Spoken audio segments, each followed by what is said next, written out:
ओम। आइए सभी लोग एक बार गायत्री मंत्र का पाठ करेंगे। मंत्र को साथ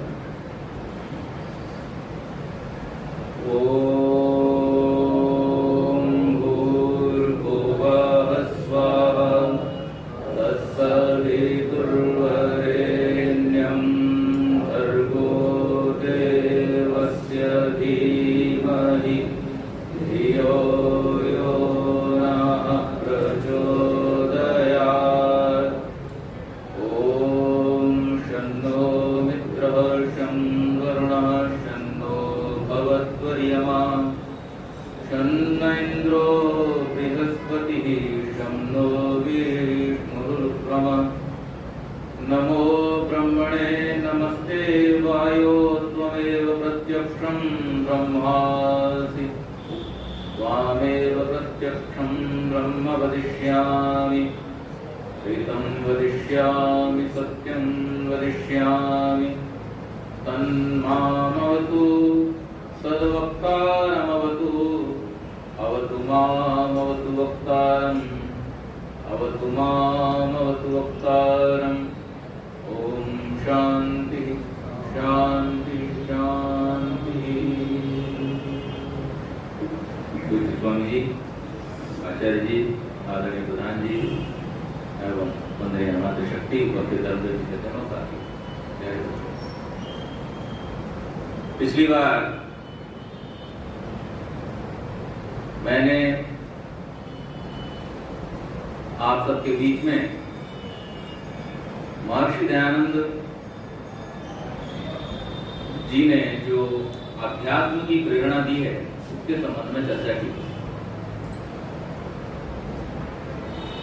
ऋषिवर दयानंद सबको आध्यात्मिक बनाना चाह रहे हैं और उसके पीछे उनका एक बहुत बड़ा विज्ञान है। एक बहुत प्रसिद्ध कवि हुए हैं जिनका नाम है श्री कृष्ण बिहारी नूर।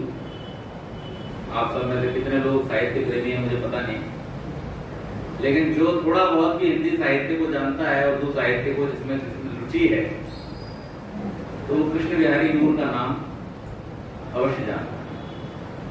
उन्होंने एक बड़ी सुंदर नज्म लिखी है। उन्होंने लिखा है कि जिंदगी से बड़ी सजा ही नहीं है, जिंदगी से बड़ी सजा ही नहीं और क्या जुर्म है पता ही नहीं। जिंदगी से बड़ी सजा ही नहीं और क्या जुर्म है पता ही नहीं। कितने हिस्सों में बट गया हूं मैं, मेरे हिस्से में कुछ बचा ही नहीं। कितने हिस्सों में बट गया हूं मैं, मेरे हिस्से में कुछ बचा ही नहीं। जिंदगी मौत तेरी मंजिल है, जिंदगी मौत तेरी मंजिल है, दूसरा कोई रास्ता ही नहीं। और सच घटे या बढ़े तो सच न रहे, सच घटे या बढ़े तो सच न रहे। झूठ की कोई इंतहाई नहीं, झूठ की कोई इंतहाई नहीं। अब मैं वहां आता हूं जिसके कारण मैं ये नज़्म सुना रहा हूं कि जिसके कारण फसाद होते हैं, जिसके कारण फसाद होते हैं उसका कोई अता पता ही नहीं। और कैसे अवतार, कैसे पैगंबर, कैसे अवतार, लगता है अब की खुदा ही नहीं। अब ये लगता है कि खुदा ही नहीं। और फिर एक उपाय भी देते जाते हैं वो अंत में इस नज़्म में। वो कहते हैं, ध्यान दीजिएगा क्या कह रहे हैं, चाहे सोने के फ्रेम में जड़ दो।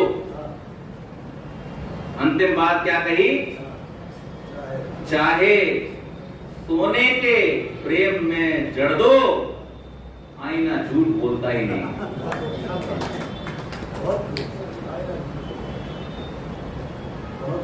ये नज्म हमारे संपूर्ण व्यक्तित्व को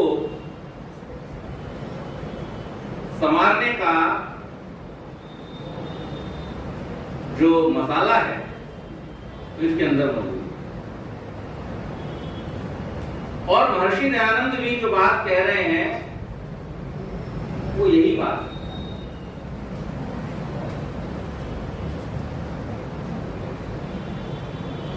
जिंदगी जो हम जी रहे हैं, जो जीवन हम जी रहे हैं, हम में से कितने लोग हैं जो अपनी मर्जी से इस संसार में आए? एक भी कोई चिट्ठी डाल के, तार डाल के आया हो कि भाई हमें, जैसे मैं कभी कोई पिताजी से कहता हूँ कि मेरा मन कर रहा है घर आने का, तो सही कहते हैं आ जाओ, फिर शर्त यही है संडे को भाषण देना पड़ेगा। उतना कर लेंगे, उतना इस भाव में कर लेंगे कि एक बार एक व्यक्ति गया हलवाई की दुकान पे, लंबा चौड़ा आदमी था, बोला सेठ जी गरम गरम जलेबी, बड़ी बढ़िया खुशबू आ रही, रहा नहीं जा रहा, जलेबी खिला। 250 ग्राम आ गया, और चाहिए और खाली ऐसे करके 1.5 किलो जलेबी उसने निपटा दी और खा पी के झाड़ पहुंच के चल दिया। सेठ जी बोले भैया इसका पैसा तो दे, तो पैसा तो नहीं, पैसा नहीं है मेरे पास। तो वो जो उनके यहाँ काम करने वाले उनके कूटो इस रंग से, बोले ऐसे हाथ जोड़ के आया, जलेबी खा गया और अब कह रहा पैसा को नहीं। कुटाई हुई, मार मार के, मारने वाले भी थक गए। कोई रेडी जी बस, बोले हाँ ठीक है चलो छोड़ो जान दो। ये झाड़ पहुंच के खड़ा हुआ, बोलता है इसी भाव में 1 किलो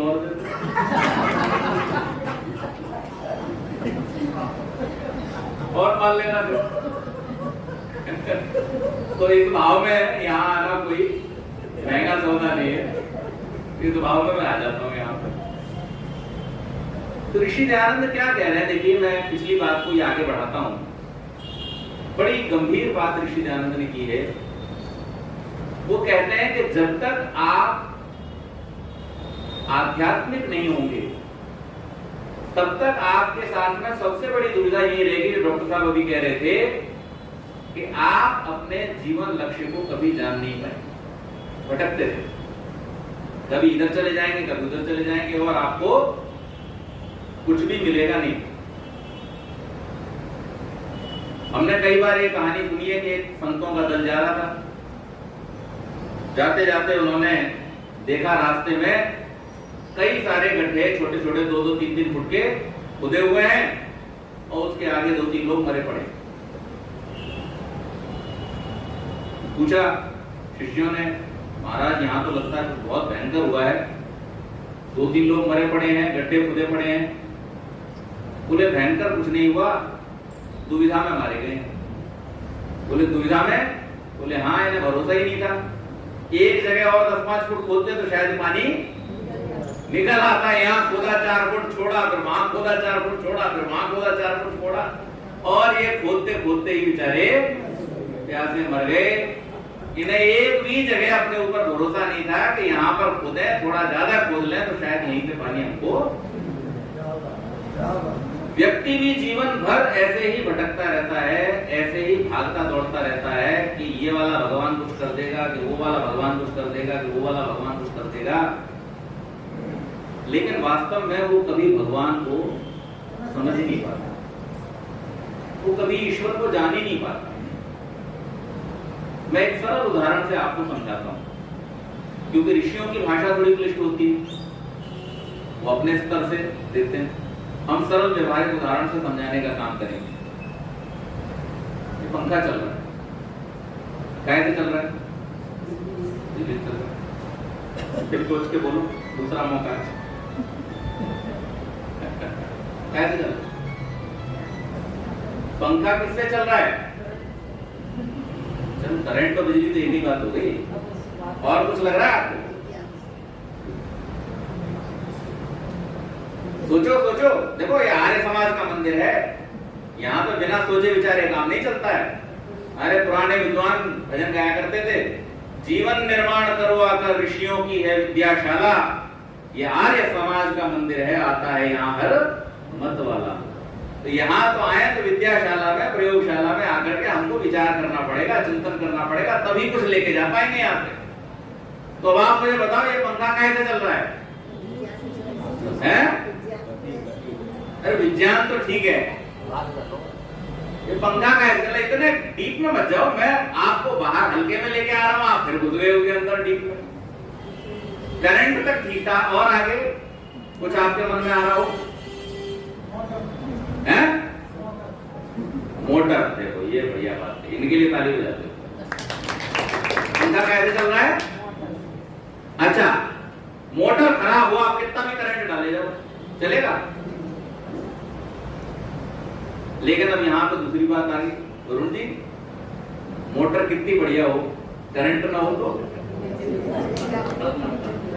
तो भी नहीं चलेगी। आध्यात्म वो कनेक्शन है जो आपको परमात्मा के साथ में जोड़ता है। मोटर तो आप ही की है, लेकिन जब तक परमात्मा का ज्ञान रूपी करंट उसके अंदर नहीं आएगा, तब तक आप गति नहीं कर पाओगे, प्रगति नहीं कर पाओगे। लेकिन अगर परमात्मा का करंट जो कि हर समय हर क्षण मिल ही रहा है, आ ही रहा है, आपका मोटर अगर खराब होगा तो भी आप गति। अब यहां आपके साधने वाली चीज कौन सी है? परमात्मा को साधोगे। आज पूरा संसार परमात्मा को साधने में लगा है, बोलो हां कि ना? किसे साध रहे हैं? राम लला को ठंड लग जाएगी इसलिए कंबल उड़ाओ, और गर्मी लग जाएगी इसलिए एसी चलाओ, और फिर राम लला कहीं लोभी लालची ना हो जाए तो जो कुछ धन आ रहा है वो भी यहां से हटाओ, अपने अपने घर ले जाओ। सही है नहीं? वो लोभी ना हो जाए, हमें तो चलेगा, हम तो पापी हैं ही, हमें सब चलेगा। वो ना हो जाए। किसे संभालने में लगे हम? भगवान को सुधारने में लगे। लेकिन ऋषि दयानंद कह रहे हैं कि आध्यात्म वो कुंजी है, आध्यात्म वो कनेक्शन है, आध्यात्म वो टूल है जिसके माध्यम से आप स्वयं को जान पाएंगे, और जिस दिन आप स्वयं को जान पाएंगे उसी दिन आप परमात्मा को जानने योग्य। मजेदार बात ऋषियों ने ये कही है कि ये कुछ भी ऐसा नहीं है जो आप किसी बढ़िया विचारक का, बढ़िया वक्ता का लेक्चर सुन के सीख जाएं। ये होने वाला, ये कैसे होगा? ये स्वयं के द्वारा ही होगा। नायमात्मा प्रवचन लभ्य, ये आत्मा प्रवचनों से प्राप्त होने वाला। इसके लिए साधना करनी पड़ेगी, इसके लिए तपस्या करनी पड़ेगी, इसके लिए आपको अपने आप को साधना पड़ेगा। साधना शब्द का अर्थ क्या है? छोड़ दो इसको, साध लेना। किसको साध लेना? 28 चीजें बताइए ऋग्वेदादि भाष्यभूमि का महर्षि, वेद के अथर्ववेद के मंत्रों को लेकर अष्टाविंशति शिवानी, ये 28 चीजें अगर कल्याणकारी हो गई तो हमारा जीवन ठीक है। कौन कौन सी 28 चीजें हैं? 10 इंद्रियां, 10 प्राण, मन, बुद्धि, चित्त, अहंकार, फिर इसके आगे 4 क्या है? बस यही वो बता पाएगा जिसने ऋग्वेदादि भाष्यभूमि का पढ़ी हो। क्या? शरीर, विद्या, बल और संस्कार। क्या है 28? 10 प्राण, जिनमें 5 प्राण 5 उपप्राण है, 10 इंद्रियां जिनमें 5 ज्ञानेंद्रियां और 5 कर्मेंद्रियां हैं, अंतःकरण जिसके अंदर मन बुद्धि चित्त और अहंकार 4 हैं, और 4 क्या है? शरीर, विद्या, संस्कार इन 28 को जिसने कल्याणकारी बना लिया, जिसने साध लिया, जिसने इनको ठीक कर लिया, उस व्यक्ति का अपने आप से संपर्क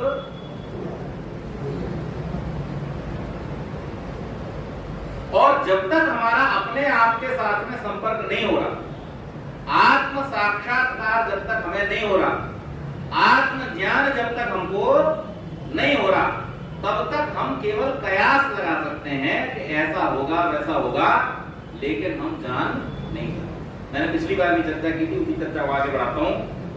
3 प्रकार के मनुष्य हैं, 2 तरह के जीव हैं। एक है वो जो अनेक पाप करके भोगने के लिए संसार में आए, जिनके अंदर कीट पतंग पशु पक्षी और वृक्ष ये सब आते हैं। और दूसरा वर्ग क्या है? मनुष्य, जिनके पुण्य और पाप तुल्य हैं, तो उनको परमात्मा की व्यवस्था से एक अवसर मिलता है कि वो यहां से छुटकारा पा लें, और इसलिए उनको मनुष्य शरीर में। लेकिन यहां भी आने वाले सब एक जैसे नहीं। कल मुझे एक फोन आया मुंबई से, वहां बहुत सारे जिज्ञासु लोग हैं, मुझे कई बार जब उन्हें कोई मन में शंका होती है तो फोन करते रहते हैं। तो कल एक सज्जन है, उनका फोन आता है और वो मुझसे पूछे कि पंडित जी मुझे एक बात बतलाइए कि ये जो ऋषि महर्षि थे ये भी तो हमारी तरह मनुष्य ही थे, तो हम उन्हीं की बात क्यों माने? हमारे मन में भी तो अच्छी बात आ सकती है, तो हम अपने हिसाब से चले, तो उसमें क्या बुराई है? कोई बुराई नहीं है। मैंने कहा आप और मैं जिस यंत्र के माध्यम से बातचीत कर रहे हैं अभी, इसका विचार आपके मन में कितनी बार आया? मैंने कहा मैं जेन जी से तो नहीं पूछ सकता ये बात, क्योंकि वो तो पहले ही मोबाइल पे हुए हैं। लेकिन आप और मैं, हम लोगों ने वो समय भी देखा है कि जब हमारे घर में फोन भी नहीं था, तो मोबाइल तो बहुत बाद में आया। तो जब आपके घर में फोन भी नहीं था, टेलीविजन भी नहीं था, रेडियो भी नहीं था, मोबाइल भी नहीं था, उस समय कितनी बार आपके मन में ऐसा कोई यंत्र बनाने का विचार आया? बोले जी एक बार भी नहीं आया। मैंने कहा फिर जिन लोगों के मन में आया उनके बराबर में आप अपने आप को रखने का साहस कर सकते हो? बोले बात समझ में बिल्कुल आ गई, बात समझ में पूरी आ गई, आपको कोई शंका नहीं है। ऋषि कहते हैं 3 श्रेणी के लोग हैं मनुष्यों में भी, सब नहीं। एक है जिनको पितृ श्रेणी दी गई। पितृ श्रेणी कौन है? तो सर्वोच्च ज्ञानी लोग, जिन्होंने अपने जीवन में उस विद्या को जो उन्होंने प्राप्त की है आत्मसात कर लिया है, और आत्मसात करने के साथ साथ उसका साक्षात्कार कर लिया है, उनको ऋषि कहा गया है, उनको दृष्टा कहा गया है, वो पितृ श्रेणी। और दूसरे हैं देव श्रेणी, जिन्होंने अनेक प्रकार की विद्याओं को प्राप्त किया है और उन विद्याओं को धारण करके जो विद्वान बने हैं, वो कौन है? देव श्रेणी। और तीसरे हैं जो अभी सीखने की प्रक्रिया में है, जिज्ञासु है, धीरे धीरे ज्ञान प्राप्त करने के क्रम में आगे बढ़ रहे हैं, थोड़ा थोड़ा जानकारी जिनको है, उनको क्या कहा? तो मनुष्यों में भी ये 3 स्तर हैं। आज आपने देखा होगा हमारे देश में एक बड़ा भारी दुष्प्रचार किया जा रहा है कि जो आप हो सोई प्रधानमंत्री है, जो आप हो सोई वैज्ञानिक है, जो आप हो सोई विद्वान है। ऐसा दुष्प्रचार हो रहा है कि नहीं? सब बराबर है। तो देखो जहां बराबरी होती है ना, वो पशुओं का समझ होता है। झुंड में सब बराबर। जब शिकारी शिकार करने जाता है तो वो हिरणों के, गधों के, घोड़ों के, कुत्तों के झुंड में से किसे गोली मारेगा? वो नाम लेके थोड़ी मारता है ना, उसकी योग्यता देख के मारता है। तो देखना, तो अगर आप ये मानते हैं कि आप सब भी समान हैं, तो आप मेरी तरफ से ये टाइटल अपने आप को दे लीजिए कि आप मनुष्य से पशु बनने की ओर आगे बढ़ जाए। नहीं हो सकता समाज। समानता जिन स्तरों पर होनी चाहिए वही हो सकती है, सब जगह नहीं हो सकती। तो मनुष्य का जो समाज है, मनुष्य का जो ये पूरा का पूरा जाति है, उस मनुष्य जाति में भी परमात्मा की ओर से 3 विभाग हैं। उनके प्राच्य जो प्रारब्ध हैं, उनके जो प्राचीन कर्म हैं, उनके आधार पर वहां पर भी 3 वर्ग हैं। और ये बात हमें तभी समझ में आएगी जब हम अपने साथ में जुड़ेंगे, उसके बिना समझ में नहीं। अब अपने साथ जुड़ने की प्रक्रिया क्या है उसको सरल करके समझ लें। मैंने ये बताया कि इस पंखे में एक मोटर है और इस पंखे में एक करंट है। ये दोनों चीजें मिलकर के इस पंखे को चला रही हैं। इसी प्रकार से हमारे पास में एक तो ये ढांचा है, ये तो हो गया पंखे की बॉडी। इसके अंदर जो मोटर है वो क्या है? आत्मा। और जो करंट है वो क्या है? परमात्मा की कृपाएं, परमात्मा का ज्ञान, परमात्मा का तेज। अभी मांग रहे थे हम लोग, क्या मांग रहे थे?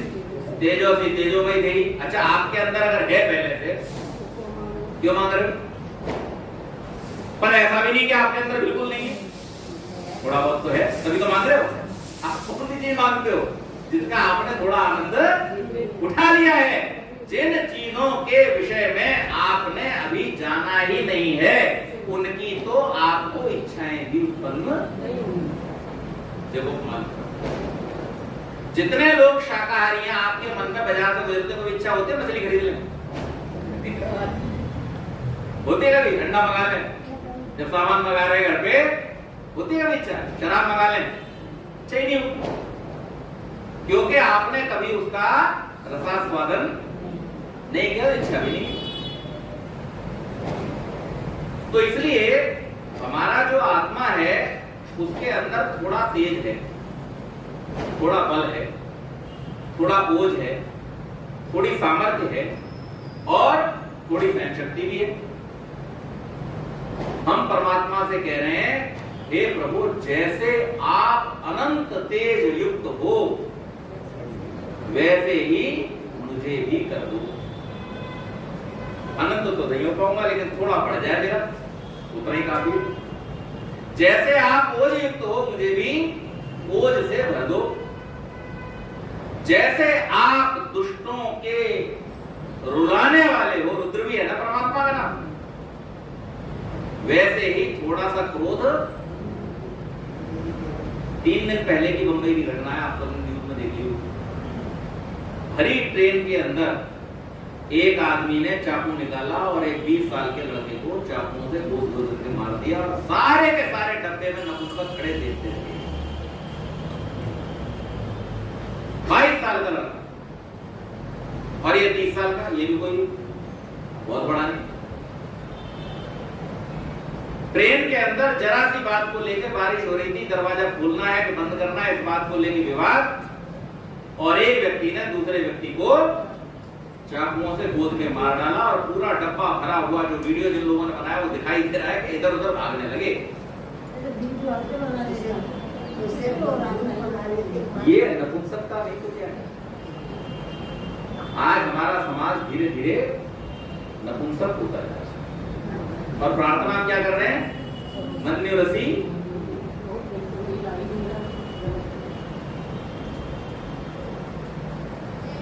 दरिया हो या पहाड़ हो, टकराना चाहिए। दरिया हो या पहाड़ हो, टकराना चाहिए। जब तक न टूटे सांस, जिए जाना चाहिए।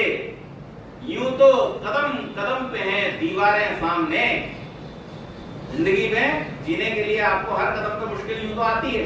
यूं तो कदम कदम पे हैं दीवारें सामने। कुछ भी ना हो तो खुद से उलझ जाना चाहिए। कुछ भी ना हो तो खुद से उलझ जाना चाहिए। अपनी तलाश, अपनी नजर और अपना तजुर्बा। अपनी तलाश, अपनी नजर, अपना तजुर्बा, रास्ता हो साफ, फिर भी भटक जाना चाहिए। हम डूबना नहीं चाहते, किनारे बैठ करके हम पानी का आनंद लेना चाहते। जिन ऋषियों ने हमको ये परंपराएं दी हैं, जिन ऋषियों ने हमको ये ज्ञान दिया है, वो डूबे, और इतना डूबे कि उनके पास में फिर और कोई इच्छा शेष ही नहीं रह गई। वहीं पर उन्होंने परमात्मा के आनंद को प्राप्त किया, वहीं पर उन्होंने आध्यात्म के आनंद को प्राप्त किया, स्वयं को भी जाना, संसार को भी जाना, परमात्मा को भी जाना। तो ऋषि दयानंद ये चाहते हैं कि आप अपने आप को ठीक ठीक जान करके अपने साथ जुड़ जाएं, और जब तक आप अपने साथ नहीं जुड़ेंगे, निश्चित मान लीजिए आपका जीवन सार्थक नहीं होगा। परसों में एक फिल्म देख रहा था, आजकल दिल्ली में अकेला रहता हूँ, तो ऑफिस से अगर जल्दी फ्री हो गया तो कुछ अच्छी फिल्म देखता हूँ। तो साउथ की एक नई फिल्म आई थी ब्लास्ट, मैंने कहा पता नहीं किसी दुर्घटना पे हो तो देख लूं। देखा तो उसका जो नाम था वो तो अलग था, लेकिन वो फिल्म कुछ और ही थी। उस फिल्म में एक पिता और पुत्री हैं। पिता जो है वो कराटे ट्रेनर है, और वो अपनी पुत्री को भी मजबूत बनाता है। एक बार वो रोती हुई घर पे आती है बचपन में, कहती है मुझे उसने मारा। तो बोले कि ऐसे कितनी बार मम्मी पापा तो शिकायत करो, थोड़ा मजबूत खुद बनो, क्लास ज्वाइन करो मेरी। उसने उसको बहुत मजबूत बनाया। जब वो उसे मजबूत बना रहा था, उस ट्रेनिंग के दौरान उसने एक बहुत अच्छी बात की, जिसके कारण मैं इसको उद्धृत करूं। क्या कहा उसने बहुत सुंदर बात।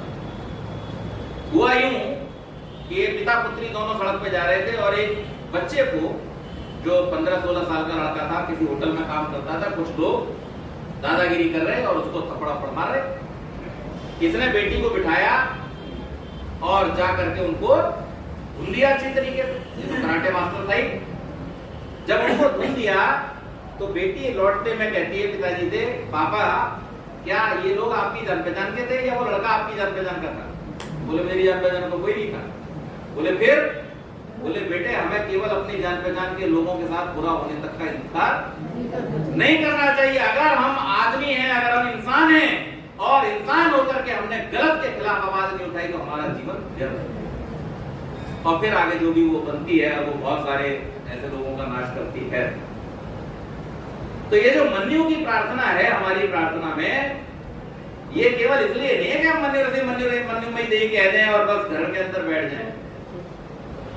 अगर हमारा खून अन्याय के प्रति नहीं खौलता है तो इस प्रार्थना का कोई लाभ नहीं। समाज में होने वाली गलत बातों के खिलाफ अगर हम आवाज भी नहीं उठा सकते, अगर हम किसी गलत करने वाले को रोक नहीं सकते, अगर गलत होती हुई परंपराओं को हम उनके साथ में जाकर के जुड़ करके उनको ठीक नहीं कर सकते। ऋषि दयानंद ने क्या किया? क्यों 17 बार जहर और 40 बार उनको मारने की टोटल कोशिश की गई, फिर भी वो अपने लक्ष्य की ओर आगे बढ़ते रहे। क्या कारण था?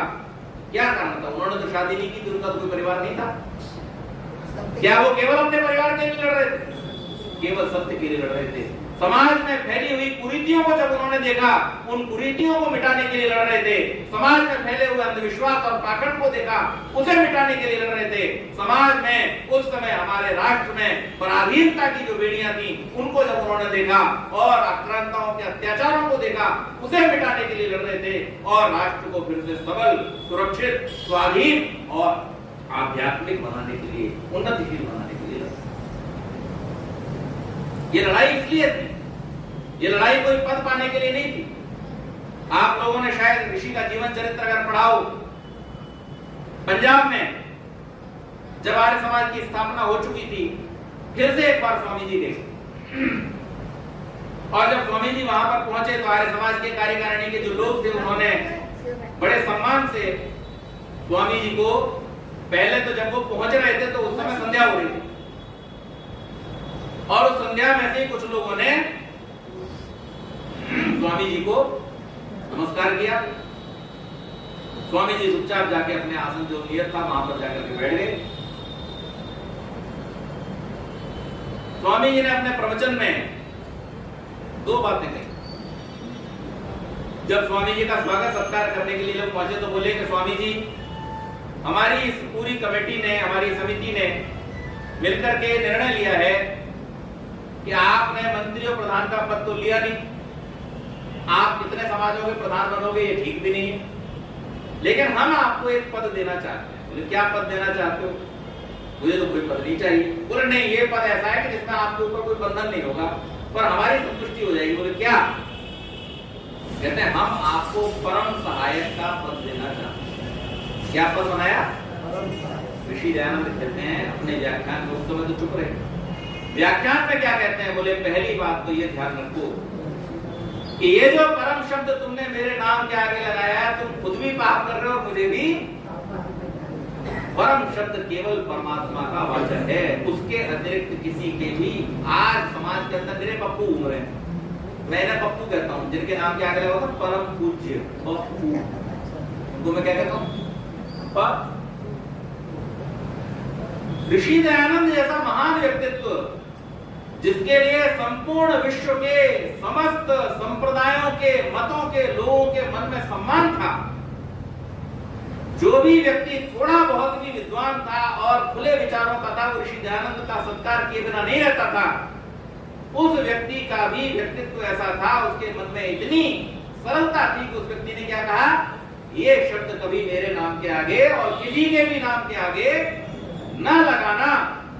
और दूसरी बात कहा कि चाहे कोई कितना ही बड़ा व्यक्ति क्यों ना आ जाए, लेकिन उपासना के समय में किसी को भी अभिवादन नहीं करना है। कारण, क्योंकि चाहे कितना ही बड़ा क्यों ना हो, लेकिन परमात्मा से बड़ा कोई,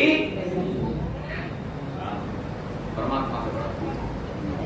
और इसलिए ये समझ जब तक हमारे अंदर नहीं आती है, तब तक हम अनेक प्रकार के आडंबरों में, अनेक प्रकार के पाखंडों में, अनेक प्रकार की इच्छाओं में फंस जाते हैं। कोई भी हमें आकर के साधारण रूप से बहका लेता है। तो इसलिए ऋषि कह रहे हैं कि इन 28 को संभालो। इन 28 को संभालने की बात क्यों कही है, ये भी समझ लीजिए। इस सृष्टि के निर्माण की जो प्रक्रिया है, उसके चरण क्या है? सबसे पहले क्या था? त्रिगुणात्मक साम्यावस्था में प्रकृति। प्रकृति में परमात्मा क्या करता है? जो पढ़ा है वो बता दो, जो करता है वो तो परमात्मा जाने। विक्षोभ क्या उत्पन्न करता है? विक्षोभ। और उस विक्षोभ के कारण से जो पहला तत्व बनता है वो क्या है? महत्। महत्व। महत् से क्या बनता है? अहंकार। अहंकार से पंच तन्मात्राएं, और पंच तन्मात्राओं से सूक्ष्म भूत, और उन सूक्ष्म भूतों से क्या बना? महाभूत। इसी में एक और ब्रांच निकल जाती है, जहां से बनती हैं इंद्रियां और मन। यानी ये सारी प्रक्रिया में जो अंतिम तत्व है वो क्या है? महाभूत और हमारे ये शरीर रूपी इंद्रियां। अब इसको समझिए, ये जो विक्षोभ उत्पन्न होता है वो कैसे होता है? परमात्मा प्रकृति के मूल कणों में वो कौन सी शक्ति डालता है जिसके कारण ये चलायमान और प्रलय तक चलते रहते हैं? कौन सी शक्ति है वो? आप सब जानते हो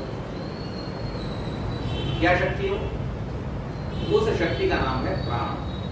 कौन सी शक्ति है? परमात्मा जिस शक्ति के द्वारा इस पूरी सृष्टि का निर्माण और संचालन करता है, उस शक्ति का नाम क्या है? प्राण है। और इसलिए महर्षि पतंजलि कह रहे हैं कि अगर आपने अपने मन को, इंद्रियों को, शरीर को, सबको वश में करना है तो क्या करना पड़ेगा? प्राणायाम करना पड़ेगा। प्राण को वश में करना सूत्र है ये वैज्ञानिक सूत्र है। ये कोई ऐसा सूत्र नहीं है कि उन्होंने कह दिया, बना दिया कि सिद्धांत हो गया। नहीं, उन्होंने इस पूरे सृष्टि विज्ञान का अध्ययन करने के बाद में वेदों के अनुसार उन्होंने जब सृष्टि के सूक्ष्म तत्वों के निर्माण की प्रक्रिया को जाना, तो जान करके उन्होंने जब योग और समाधि की बात कही, तो उससे पहले वो जो प्रक्रिया दे रहे हैं उसमें क्या कह रहे हैं कि आप सधोगे तो काय के द्वारा? साधना और संयम, दो चीजें हैं। क्या क्या है योग में? क्या है योग में? दो चीजें हैं। क्या क्या है? साधना और संयम। साधना कहां तक है? साधना कहां तक है? देखो कुछ नया सीख के जाओ। अभी योग दिवस मनाए कि तुम? साधना कहां तक है?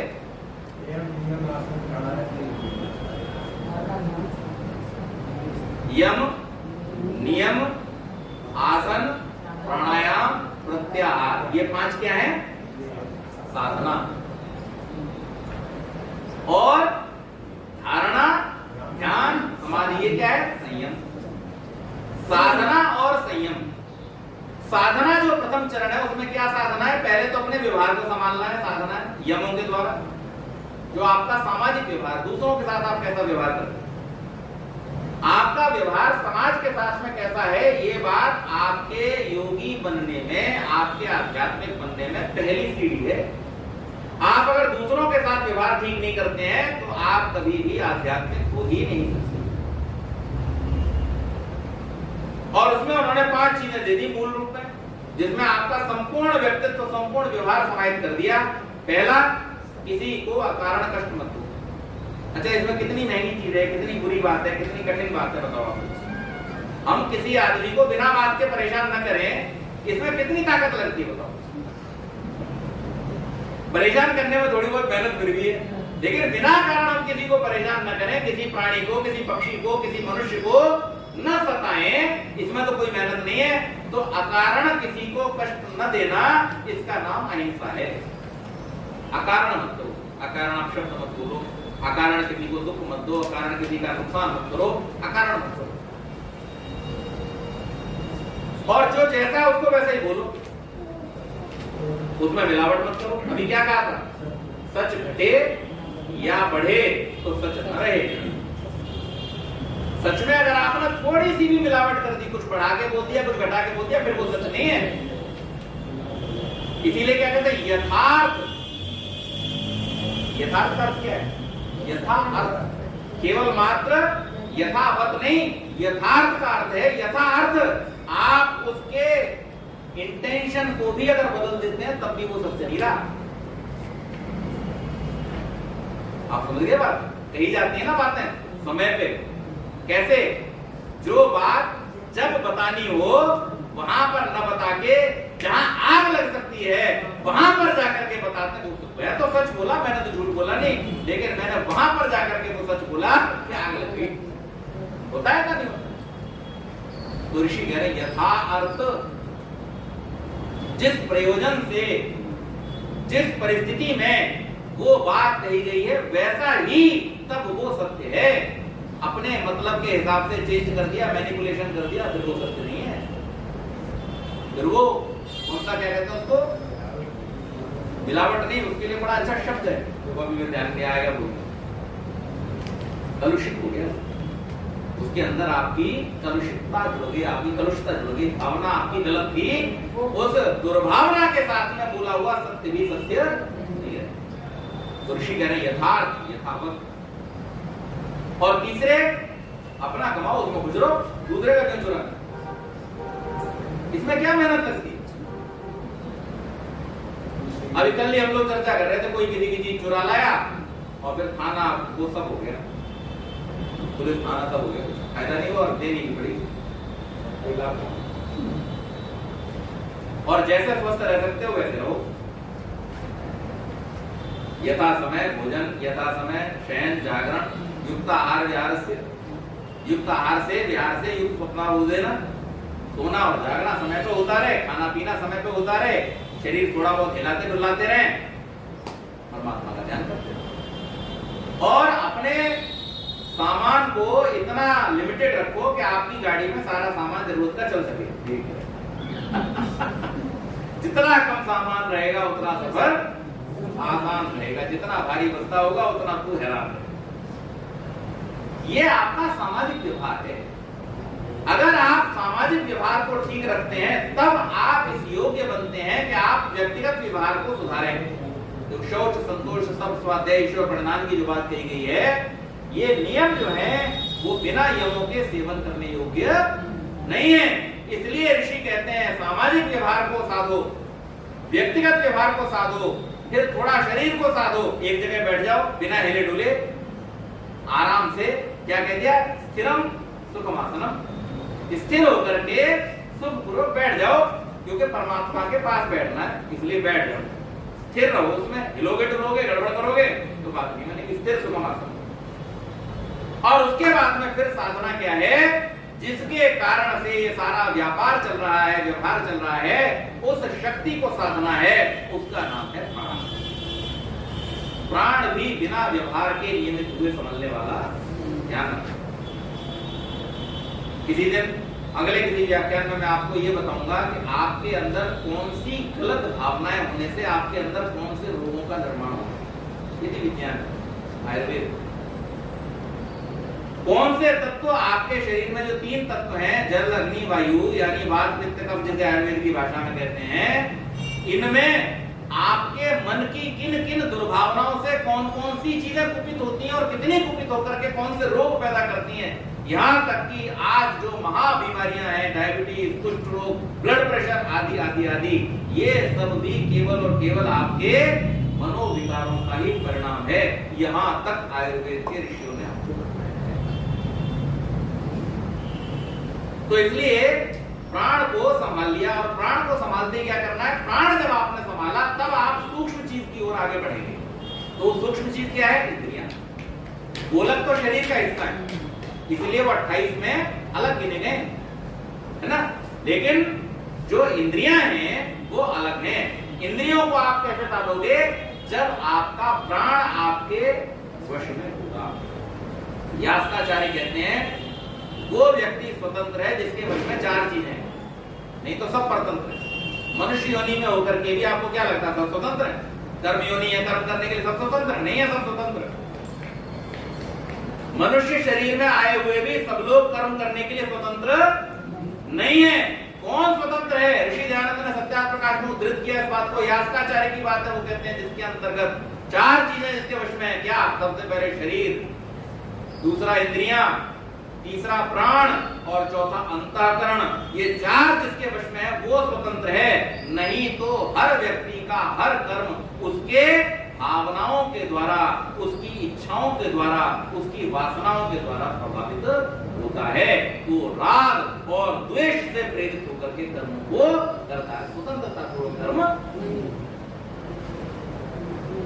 तो ये जब प्राण हम वश में करते हैं, तब प्राण के इस वश के द्वारा हम इंद्रियों को क्या करते हैं, जब चाहते हैं बाहर और जब चाहते हैं, यानी जब चाहते हैं उनके आहार उनको देते हैं और जब चाहते हैं उन्हें आहारों से विमुख।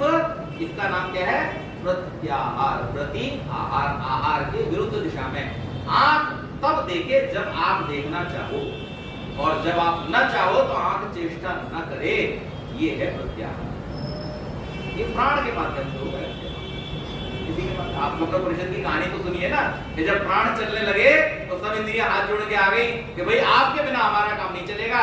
इस कहानी को हमने केवल ताली बजाने के लिए रखा, लेकिन इस कहानी से कभी हमने ये सीखने का प्रयास नहीं किया। एक ही प्राण को वश में करके हम इंद्रियों को अपने हिसाब से चला सकते हैं। और तब जब आपकी साधना पूरी होती है, तब आप संयम करने के योग्य बनते हो। तब जब ऋषि दयानंद कह रहे हैं कि अपने हाड़ में, नस में, नाड़ी में, कहीं पर भी अपने मन को टिका करके ध्यान करो, तो कहां ले जाओगे। आजकल हाड़ में मन को टिका है, लेकिन इस कारण से नहीं कि आपने धारणा की है, इस कारण से घुटने में दर्द हो रहा है। मन तो लगा है अभी भी वहां पे, लेकिन लगाया हुआ नहीं है, लगा हुआ है। उसके वश में आप हो, वो आपके वश में। तो संयम तब होगा जब आप प्राण के द्वारा अपनी इंद्रियों को और अपने अंतःकरण को वश में कर लेंगे। तब आप विषयों की धारणा कर पाएंगे। जब धारणा कर पाएंगे तब ध्यानमग्न होकर के उन विषयों पर चिंतन कर पाएंगे, और जब चिंतन कर पाएंगे तब परमात्मा के आनंद में आप समाधिस्थ। आज जो छोटे मोटे ताल तलैया जैसे विद्वान ऋषियों जैसे समुद्रों के ऊपर टीका टिप्पणी करते हैं और ये कहते हैं कि ऋषि का भी तो वैसा ही मस्तिष्क था जैसा हमारा है, ऋषि भी तो परमात्मा के बनाए हुए थे, परमात्मा थोड़ी थे। उनको ये समझना चाहिए कि ताल तलैया और समुद्र में फर्क होता है। ऋषि जब अपने अंतःकरण को वश में करके, अपनी इंद्रियों को वश में करके, समाधिस्थ होकर के किसी विषय के ऊपर चिंतन करता है, तो उसका जो दिया हुआ ज्ञान होता है वो सिद्धांत होता है, वो तर्क होता है, वो विज्ञान होता है। और हम जो 4 अक्षर पढ़ करके और अपने आप को विद्वान कहने लगते हैं और फिर अपने दिमाग की खुरापातों को अपना तर्क कह करके टिप्पणी करते हैं, हमें अपने आप की स्थिति को समझना। तो इसलिए ऋषि कह रहे हैं आध्यात्मिक बनो। पिछली बार ऋषि चाणक्य के उस श्लोक की मैंने अंतिम बात छोड़ दी थी, आज के लिए आज उसको पूरा करता हूं कि जब ऋषि दयानंद कह रहे थे कि सुखी होना चाहते हो तो सुख का मूल धर्म है, धर्म का पालन करो। फिर आगे कहते हैं धर्म का मूल अर्थ है, इसलिए ऐश्वर्यशाली बनो। जब अर्थ का मूल पूछते हैं कहते हैं अर्थ का मूल राज्य है, इसलिए सत्ता को कभी अपने हाथ से जाने मत दो। लेकिन जब प्रश्न उनसे किया गया महाराज अब ये बता दो इस सत्ता का मूल क्या है, तब मेरा ऋषि कहता है इंद्रिय जय, अर्थात जो व्यक्ति आध्यात्मिक है, जिस व्यक्ति को अपनी इच्छाओं पर, अपनी इंद्रियों पर, अपने मन पर वश है, जो राग और द्वेष से परे निकल गया है, वही अच्छा शासक बन सकता है, वही राज्य का कल्याण कर सकता है और वही राष्ट्र की उन्नति कर सकता है।